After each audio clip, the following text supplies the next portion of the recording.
27 points and 12 boards. However, we can't blame Embiid's pregame routine for the loss. We can blame him for the way he went about the routine. Who eats grapes like this? It's pharaohs. Ridiculously seductive. Royalty. Oddly sexy, but in a weird way. Oh, okay. Well, I didn't know we were going to take that left. I didn't know you were going back to pharaohs. Well, I mean, isn't that what the picture in your mind's eye? Like someone feeding you grapes, like leaning back? I think of Cleopatra, King Tut, something like that. Yeah, go into more details, Jenna. Show us how sexy that is. Tell us. Yeah, tell us why. Why? Why does that push your buttons, Jenna Wolf? No, it's just, there's something very, the grapes and you're with the... All right, anyway, I thought we were all going to jump on my bandwagon, and I thought I had a sexy. I don't even think you knew you was going to say that. There's a certain sense of sensuality about eating grapes, but what's the? Okay, let's. What else It's do we have? 7 Other things? I know it's way too early. I mean, 3 words. I know you've been up since 2 a.m., but the audience has not. Sorry, audience. My apologies. I went down the wrong path. Let's bring it back. Time for some stories to start your morning. NBA coaches voted for the Coach of the Year. Toronto's Dwayne Casey won. The same Dwayne Casey whose Raptors were bounced and who might be getting fired. Brad Stevens wasn't even among the 8 coaches that received a vote. The same Brad Stevens whose Celtics are in the conference finals. Nick, you think the coaches get this right? I don't have an issue with Dwayne Casey winning it. My vote would have been for Brad Stevens, who got 0 votes. I think the bigger story here is there has been, if you talk to people in league circles, if you talk to coaches, a little bubbling bitterness or resentment towards the way folks in the media, such as myself, deify Brad Stevens and act as if he's on a separate plane from every other coach. This was voted on by the coaches, and I think it's a little get back. Not a single one of them voted for Brad Stevens. Well, I tried to tell you, Nick, you guys are a little early on the Brad Stevens. He's done a great job there. People giving him an awful lot of credit, but there's other guys around the league, and I feel like the coaches that we should be talking about. What's going on in Boston? It is special, but what has Brad won? Last year with the #1 seed, what did they do against Cleveland? Let's watch him against the Cavs, see what kind of adjustments he makes against LeBron, a real superstar, compared to those 2 young guys at Philadelphia. All right, on to the NFL. According to reports, wide receiver Brandon Marshall is meeting with the Seahawks today. Marshall was released by the Giants last month after an injury-plagued season. CC, can 34-year-old Marshall still make an impact in the NFL? Oh, absolutely. I don't know if Seattle is the place for him, because I believe Seattle, the way they compete, the way they practice, it is not really built for a aging receiver like Brandon Marshall. But do I still think he's a starter in the league? Yes. Do I still believe he can make a contribution in the league? Yes. He's in great shape through this offseason of rehabbing and looking forward to. I believe he'll play 1 more year. If he finishes on a high note, I believe he walks into retirement after the 18th. I'm going to cede my time to the senator from Ohio, Chris Carter. I got 2 questions for you. 1, do you think Brandon Marshall is better than Des Bryant right now? Yes, absolutely. Brandon Marshall. Wait a second. Do you think Brandon Marshall is better than Des?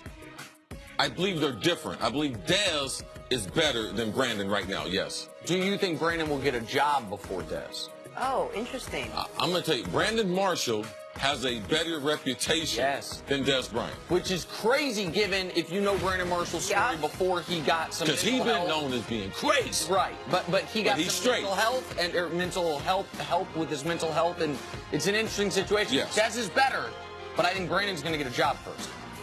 Hey, Kurt Warner's already in the Hall of Fame, but apparently tried to play in the NFL this upcoming season. Warner said he was in discussions with an NFL coach, but the team went out and signed somebody else. CC, who are you in discussions with, and could the 46-year-old actually have still played? Ooh, it's be very hard. Now, I believe he can still throw the ball because quarterbacks, a lot of them, they don't lose their arm strength. But let me tell you something. There's something about that contact that is not built for being old. No, he couldn't take a hit. He can throw the ball 7-on-7, but once they hit him. Kurt Warner's a Hall of Famer. Nothing but respect for him.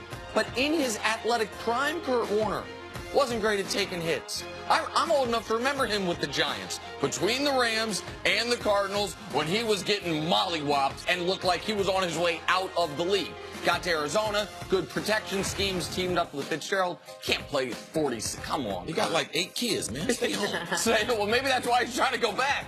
Too many damn kids in the house. Finally, Tiger Woods tees off at 1:52 today at the Players' Championship, and what a group he is in. He's playing alongside Phil Mickelson and Ricky Fowler. CC, what do you expect from Tiger in golf's 5th major?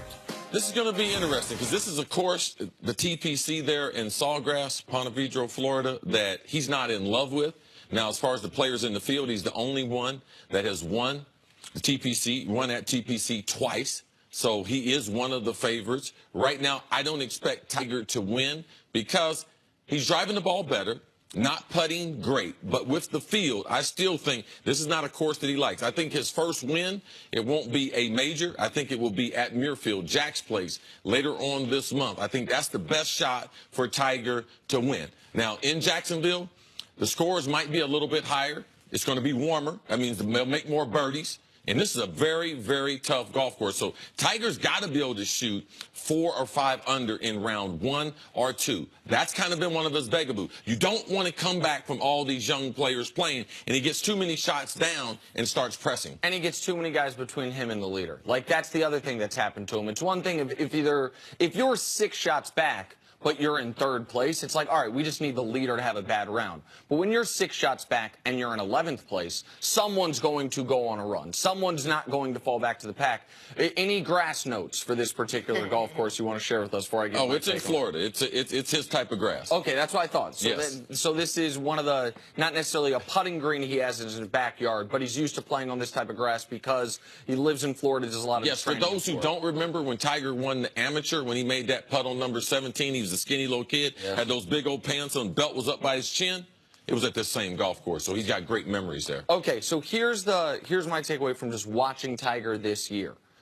It is so interesting to me that each tournament that we've been a little disappointed with it. So take away the first couple tournaments where he was in contention on going into the 70th hole of each of the first 2 tournaments back, or that we talked about. It was the Valspar and then Arnie's tournament afterwards. Since then, he's had elite portions of his game paired with sliding back on other portions of his game. He had the tournament where he didn't miss a single putt within 9 feet. He was like 57 to 57, but he couldn't drive the ball straight. Like, you might as well have not, you just left the driver at home. Then this past week, his driving was arguably the best it's been during his comeback, and his putting was egregious. Had more than 30 putts in every single round of the tournament. Like, he's yet to be able to he's yet to be able to put the whole thing together. Have decent, good driving, good iron play, and good putting. There's been one of those 3 missing in each tournament he's played. Right. There's also some good news, too, is when Tiger is playing, because he's been able to practice, it shows that he's still hadn't had a setback from the fusion of his back surgery. So also he's not in pain, he's able to practice, and he has a normal schedule on the PGA Tour. Typically, I look for him to win. I look for him to win sometime this summer. You know how I get very important notes in my ear? We wear these IFBs. We get very important notes. Our executive producer, Keta, wants me to let you know that is Bermuda grass. Oh. I don't even know what that means, but the grass is Bermuda grass. So, Keta, thank you so much. I was able to contribute to that That's the typical conversation. grass in Florida golf courses, right? Bermuda grass? Yeah. Obviously. At least on the golf course. Come on. Okay, there you go. Thank you. Appreciate Your favorite kind of grass? Yeah, JR. Oh, my I tried not to go there, and all y'all went there. Hey, speaking of basketball,